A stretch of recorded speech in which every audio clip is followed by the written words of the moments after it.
for his ability in his own. You ever stand back and just be able to just witness God? Seen the sunset, seen a view like never before, seen some mountains, seen the skies, and said, that was God. And I look and I say, you know what? That's the same God that created that was the same God that created me. Isn't that something? The same detail that he put in that was the same detail that he put in me. And so I stand in awe of him each and every time, even to be able to approach this sacred desk. I stand in awe of him because God is amazing. How many know that a God like that, our God like that, how many know that he is an amazing God? Yeah. A wonderful God. A God that, tell you the truth, just because who he is always worthy to be praised. Turn with me to 1 Samuel chapter 30. Oh, thank you, Lord. So we stand in awe of him.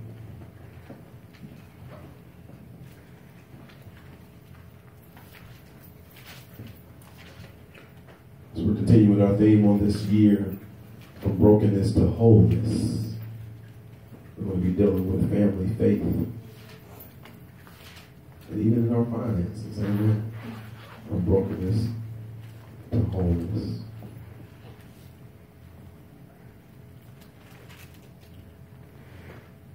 Amen. 1 Samuel chapter 30. Amen. The word of the Lord reads and says is this. And it says, and it came to pass when David and his men were come to Ziklag, on the third day that the Amalekites had invaded the south in Ziklag, and smitten Ziklag, and burned it with fire. And had taken the women captives that were therein. They slew not any, either great or small, but carried them away, and went on their way. So David and his men came to the city, and behold, it was burned with fire, and their wives and their sons and their daughters were taken captives. Then David and the people that were with him lifted up their voice and wept until they had no more power to weep. And David's two wives were taken captives, and Ahinoam, the Jezreelites, and Abigail, the wife of Nabal, the Carmelite. And it says, and David was greatly distressed, for the people spake of stoning him, because the soul of all the people were grieved, every man for his sons and for his daughters. But David encouraged himself in the Lord his God. And David said to Abiathar the priest, Amalek's son, I pray thee, bring me hither the ephod. And Abiathar brought thither the ephod to David. And David inquired at the Lord, saying, shall I pursue after this troop? Shall I overtake them? And he answered him, pursue, for thou shalt surely overtake them, and without fail recover all. Amen. Just encouraging David to say, without fail, you will recover. You will recover. Maybe have a seat. Without fail, you will recover. But most texts I don't preach because I've heard them 1,001 times. But I just had to just do this one because of where God is taking us in this season. As we got out of one season of what we say victory, we get into another season of trying. Amen. A season of trying. It's the worst thing that can ever happen is that when you are victorious in one season, the next thing that you walk into is a time of trying. And so I understand that there was something about how the enemy even wanted to show his head at the end of 2017, at the latter part of 2017. As we were claiming the victory, the enemy was upset and looking to steal, kill, and destroy your spirit. Anybody tested that last year, 2017? You talk about, I want victory. I want to be in this. God, I know I'm getting the victory. And who's upset because you're claiming the victory? There's something about when you start claiming something that you may not even have at that very moment. People get upset about that.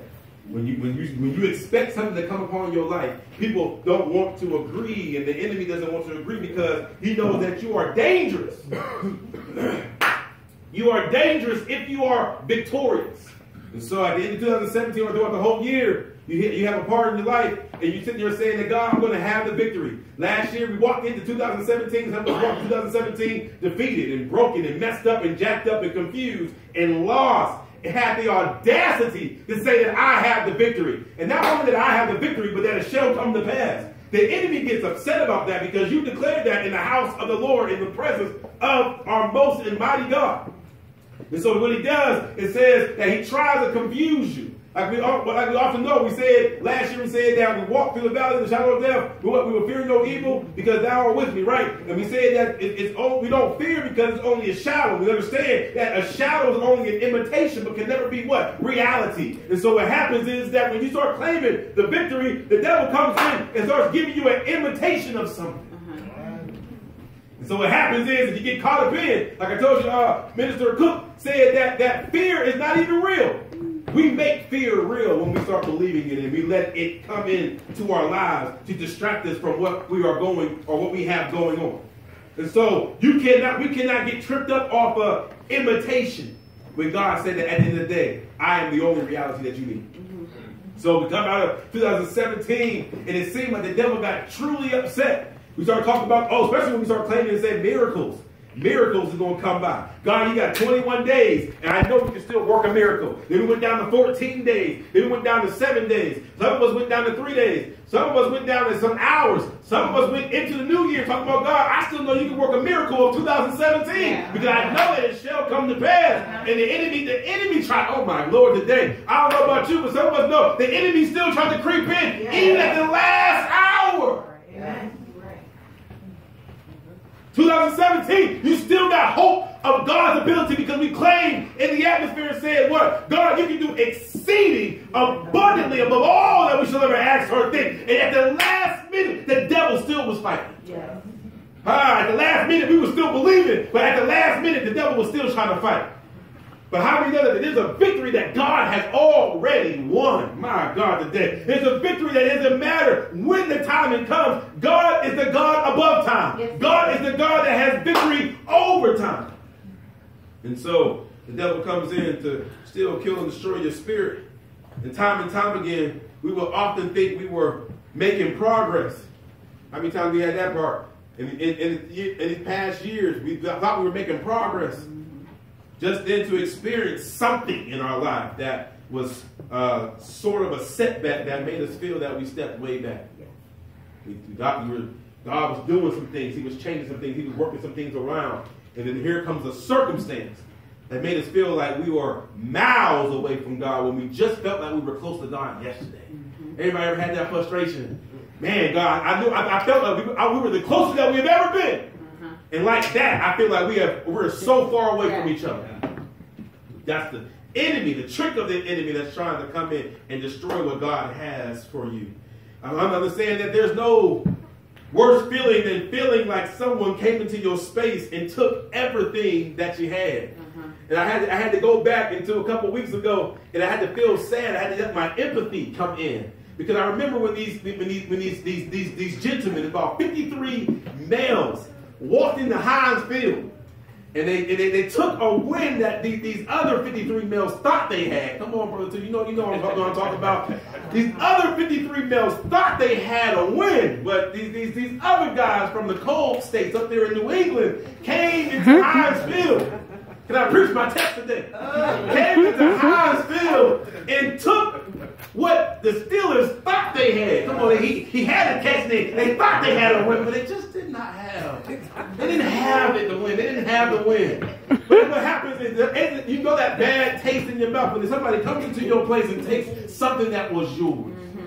And so the Steelers taught us something about David. Is that when you arrive back to your place of residence, when you arrive back to your camp, you find out that somebody came into your own house and took away something that was yours.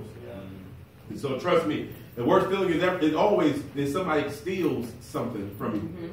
I don't know about you, but I had somebody steal something from me in Christmas season. And that's the wrong season to be stealing something from me. Amen. Come on, somebody. I knew I was saved though. Because there were some thoughts I had. And they were not of peace. They were all of evil. Come on, somebody. But I had to remember the Bible said that even for us in those circumstances, that God had thoughts of peace and not of evil. And so I had to turn down my gangster and turn on the blood of Jesus. But I know that God can take you through any type of situation. Even in the midst of when you feel like somebody is taking something from you, guess what? God just told us and encouraged us even through our thing, without fail, what? You will what? Recover. And so you got to understand that the courage you had, it seemed like the devil stole it. The desire you had, it seemed like the devil drained it. And the peace you had, it seemed like the enemy just disrupted it. Everything that you thought that you had gained over all this time, it seemed like in one moment, invitation stepped in, and it seemed like the enemy came and took everything that you have gained.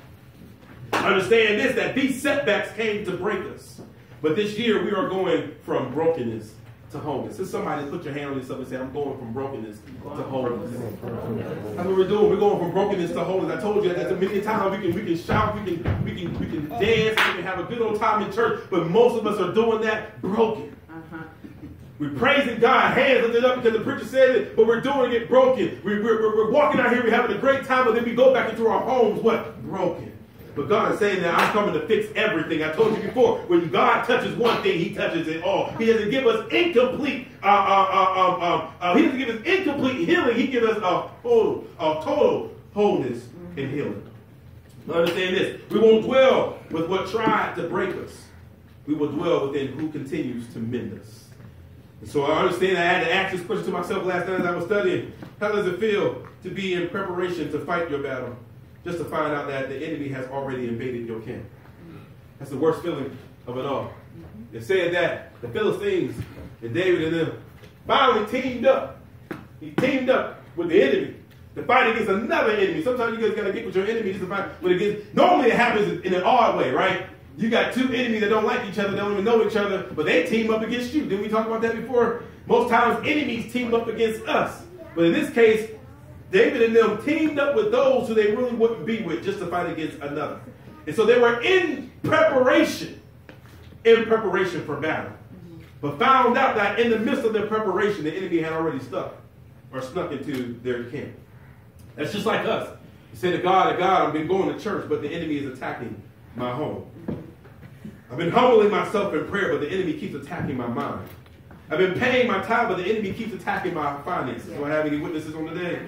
I've been enduring the vows, but the enemy keeps attacking my marriage. I've been anointing my entire home, but the enemy keeps attacking my family. What happens when the enemy attacks you in your preparation?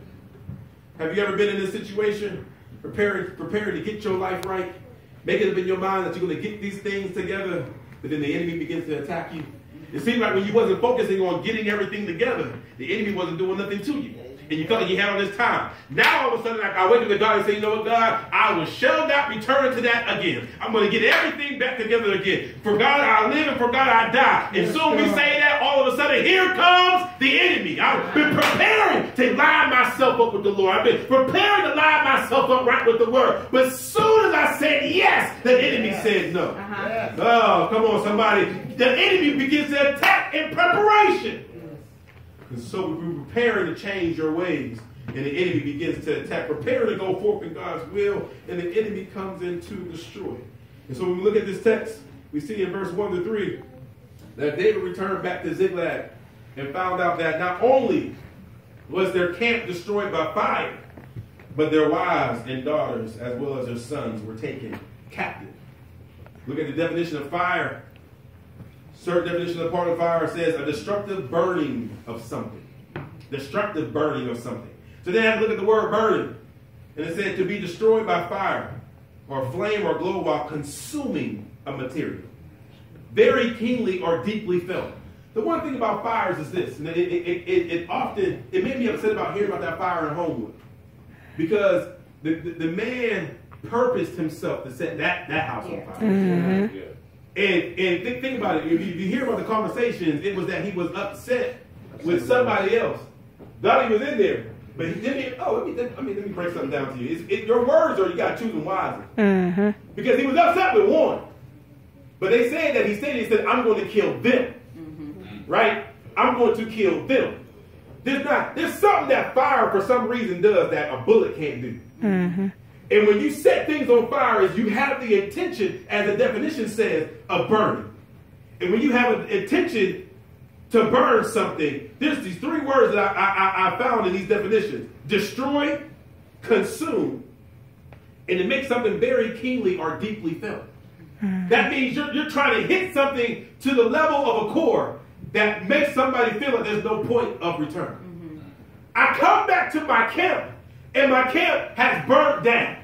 And not only did my camp burn down, but then you then stole my sons, my daughter, and my wives. Uh-huh. Oh, come on, somebody. You not only burned my house down, but even messed with my family. Yes. Come on, somebody. So not only did I want to destroy something physically that you have, I wanted to touch you and burn you emotionally. Yes. I wanted to get you to the curve that you would get to no place of return. Mm-hmm. When we jump ahead, we're going to see that they said what? They were crying and weeping to a point that they had no strength to cry. Because why? They were in a distressed situation. And sometimes that's how the enemy gets us. What I told you last week, he said, he works from the outside in. He tries to destroy everything around you before he tries to destroy you. But I come to let you know that I believe in the word when it says what? No weapon. Yes. Oh my God. Y'all ain't get sad about that. But no weapon that is what? Formed against me will prosper. The enemy made it personal. The enemy made it personal. He didn't steal objects. He stole family. And what happens is this, that enemy saying that, nah, losing your credit or losing your car or even losing your house did not affect you as much as me taking one of your family members. Yeah. Oh, come on, somebody. We try to get you to the core where you feel like, I can't. That's why Job was tried so heavily, because after he took his family against him, his sons and his daughters were killed, his riches were taken, he then tried to inflict his own body. It's saying that if I can take everything around you, taking you is going to be easy. That's the position that we get into. We wonder why sometimes hell breaks loose all around us. And we feel like we're not affected, but it affects us because of how we feel about things that are going on around us. But the enemy is saying, just wait, because I'm coming for you next. But I know the day I thank God I serve a God. Yeah. That said that I'll be right there with you, right by your side. Come on, I should not fear, because my rod and my staff shall what? Comfort you. He that dwells in the secret place, that you don't have to worry about it, because I'm protecting you from every snare, from every power. I'm protecting you from every dart that's going your way. The bullseye that's on your back, don't worry about it, because I have my shield and my buckler that's going to be there to protect you. Amen. And so understand that the enemy wanted them to be deeply felt about this. And I understand that not only did you destroy my home, but you took what was directly connected to me. The devil will leave you for last because he tries to destroy everything, like I said, around you. You wonder why it seems like everything around you is collapsing. You wonder why things are trying to hurt you. You wonder why friends are turning their back on you. You wonder why finances are all jacked up. You wonder why issues upon issues are happening. Family problems seem to keep getting worse. You're finding it hard to gather your emotions. Your whole world seems to be falling apart.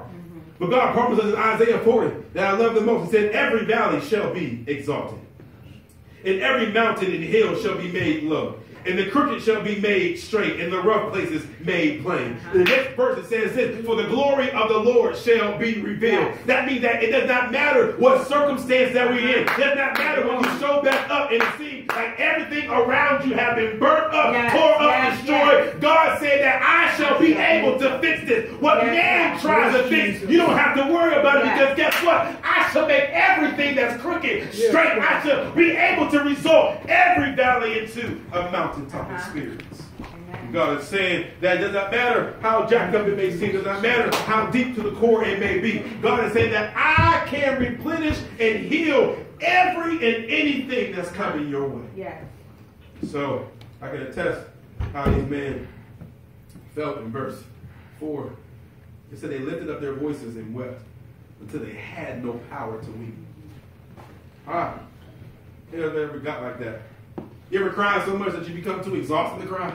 You can't even cry no more. You know, if you shed one more tear, you might pass out. You've been too exhausted. You cried so much, you just become too exhausted to cry. I can understand it, like I told you. and tried to consume them to a level of deepness, to a point of no return. But sometimes you just get to a point where you don't even have the strength to even shed another tear. My wife was like, why are you looking at this song? I said, it brought to my memories. Group Allure and 112 on that song, I all cried out. Mm-hmm. That's what I feel, I understand. She just said, I'm too tired of this. This relationship has caused me to cry more than to smile. See them back there singing it now. This relationship is more pain than to be able to smile. She said, I'm all cried out over you. But we get to a place that the issues of our life have weakened us. The trials of this world have weighed you down so much that you can't even express the emotion that's the result of the pain. That's being too weak to express emotion. Ain't that something? When something happens in your life and the proper response is to cry, you're too weak and tired to even do that. That's the weight of this world. Some of us act like what we do, that's actually happening to our lives. And guess what people do? We put on a mask on. And we act like nothing happened. Put another mask on. Then we go home and we weep and we weep and we weep and we weep. Then when we get to that point in time, we say, God, I can't cry anymore. I can't deal with this situation anymore. And so in verse 6, David says this, or the Bible says this. And David was what? Greatly distressed. Can we just allow David to testify for us? This walks right through our lives, right? How many times have we showed up, or how many times have the devil or the enemy came in here and destroyed something in our lives, take something away from us, and we cried about it, and we got into a point that we are distressed. Why was he distressed? Because these folks were now trying to kill him. So not only am I going through what I'm going through, but now everybody who, even though they were going through with me, have now turned their back on me. Has anybody testimony today that I was going through this situation and you were right there and you knew it, but instead of just going through with me, that's why I said it's good that we come to the altar and tarry one with another. But don't tarry with me if you're going to try to stone me as well. It was okay when everything was going okay. But when the rubber hits the road, when it gets to a rough place in our lives, it said that they begin to want to stone him. Just like the friends of today, they turn their back on us when they begin to hurt as well. You ever had any friends like that? When they go through, you there for them. When you go through, you can't find them. And their biggest excuse was, I was going through myself. Well, we could just go through together. Yeah. That's what it was. It was all good. But they turned their back on them when they begin to hurt as well. But I understand this, that sometimes we got to get to our lowest so that our voices can reach to our highest. Oh, come on, somebody. Sometimes we got to get to our place, because if you look at the parallels between the scriptures, you see that in this 1 Samuel 30 is where you'll get the understanding of what Psalm 42 says. When David got to this place, he got to a place by himself.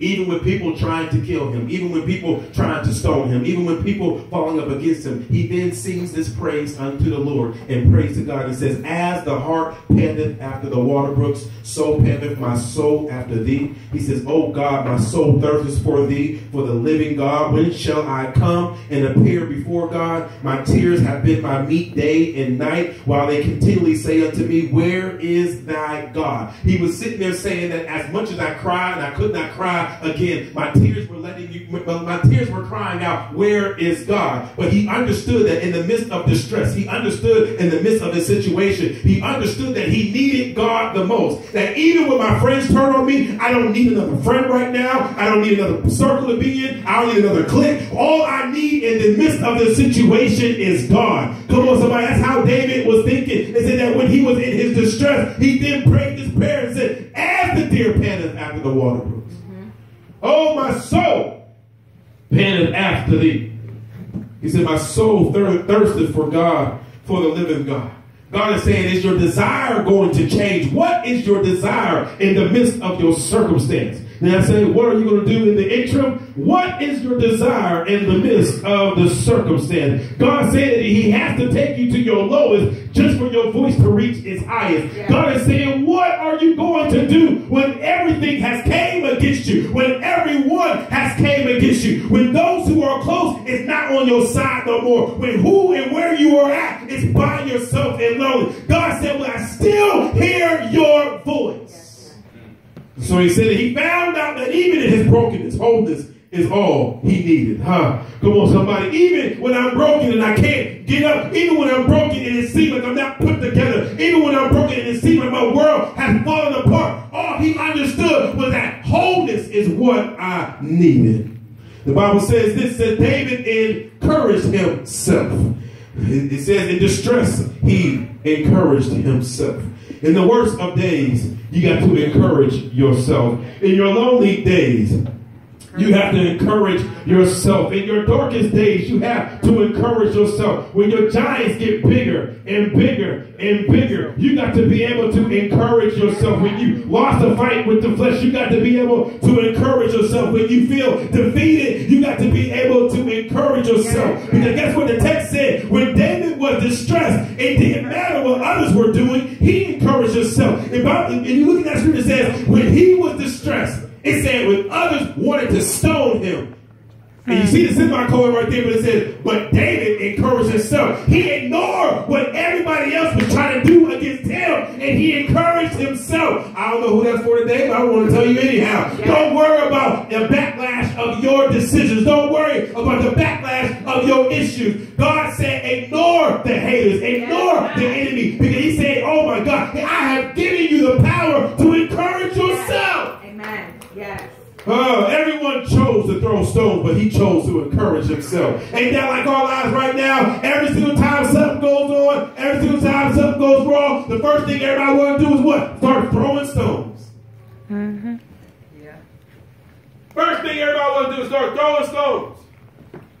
People can't even call a 2-hour delay for the school before people start posting about throwing stones. Yeah. Why they have a 2-hour delay? They ain't gonna change nothing. It's -9 at 7 o'clock. It's -9 at 9 o'clock. I mean, I look at this post. It was a grown folk. I was on Facebook. This post like, wow. And I mean, it's had about 100-some comments. I'm just like, wow, this is deep. But that's the first thing that everybody do. Is that soon when it just gets miserable. See, they don't mind when it's only affecting you. If they would have walked into the camp and it was only David's wife and his daughter and his son's taken, there wouldn't have been no stones thrown. But in this song, when people feel like your anointing has now messed them up, they didn't come because of them. They came because they're just David. If you look in chapter 28 and 29, it said it's just David who has what? Killed and slain thousands of thousands. And so they came, and I guess they feel like we are suffering because of who you are. Oh, come on, somebody. And so they get to a point that if it wasn't their wives and family, they wouldn't have been as mad. You know, they would have been like other people praying for you. You know how people do. Praying for you. And he said, not one prayer for me yet. You know how we do. Put it on Facebook. Praying for you. And they think that's the prayer. That is not the prayer. Bow your head right now and say a prayer. If you pray, you saying praying, that's supposed to be like an action. ING. Suffix. Come on, English majors. But that's how it be. But what happens when now your issue has now became my issue? Oh, I know y'all been in that before. Oh my gosh, now your issue has now became my issue. Now I got a problem with you. How? We got the same issue. Yeah. Instead of praying with me, you trying to stone me.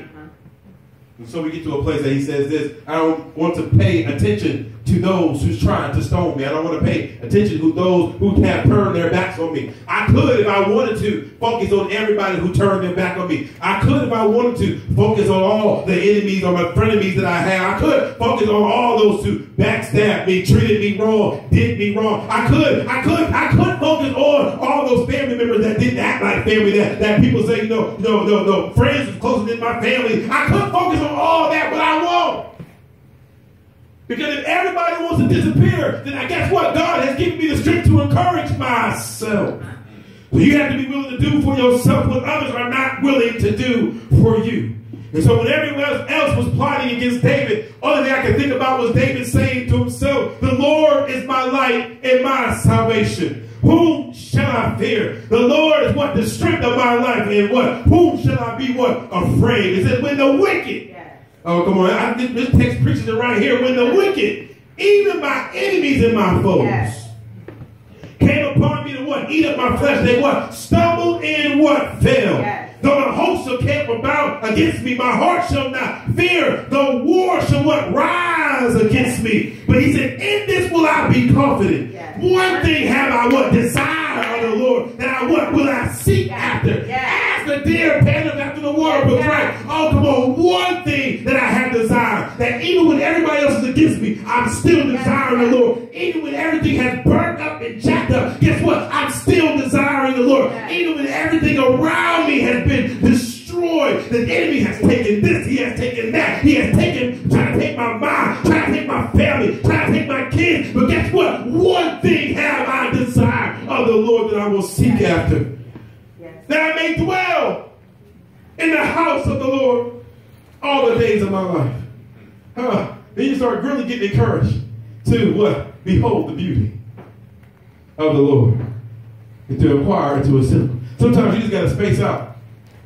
People may think you weird. It's okay. Something going on, you just be like, just blink a couple times. You're like, what you doing? I'm sorry. I'm just, beholding the beauty of the Lord right now. Because if I don't focus on God, I might do something wrong. Come on, somebody. Sometimes it gets that deep because we got to get sick and tired of making the same choice over and over and over again when the enemy, and sometimes even God allows these tests to come, because at the end of the day, in order for you to take the next test, you have to pass what? This test. For it says this, for in the time of trouble, even when they're trying to stone me, even when they're trying to kill me, even when they're trying to destroy me, even after my camp and my home was burnt up, even after they have taken my wives, taken my daughters, taken my sons, in the time of trouble, guess what? He shall hide me in his pavilion. In the secret of his tabernacle shall he hide me. He shall set me up upon a rock. And now shall my head be lifted up above mine enemies round about me. Therefore will I offer in this tabernacle sacrifices of joy. That's why I said in my storm, he has still given me joy. In my storm, he has still given me peace. That's why even in the midst when things seem like it is the worst it can ever be, you still got to be able to tell God, I thank you. You still got to be able to tell God, I love you. You still got to be able to have joy even in the midst of your sorrow. You still got to be able to have peace even in the midst of your storm. You still got to be able to tell God, oh God, you are great. I know everything right now is messed up, jacked up, and tangled up, and tied up, but God, you are still great. You are still wonderful. You got to be able to tell God even in the midst of that situation, because therefore will I offer in his tabernacle sacrifices of joy. That means when you come in here, you can't drag in your circumstances. You can't come in here like we going to work sometime. You just drag it in. Oh my God, here we go to church again. Here we go. Put it on the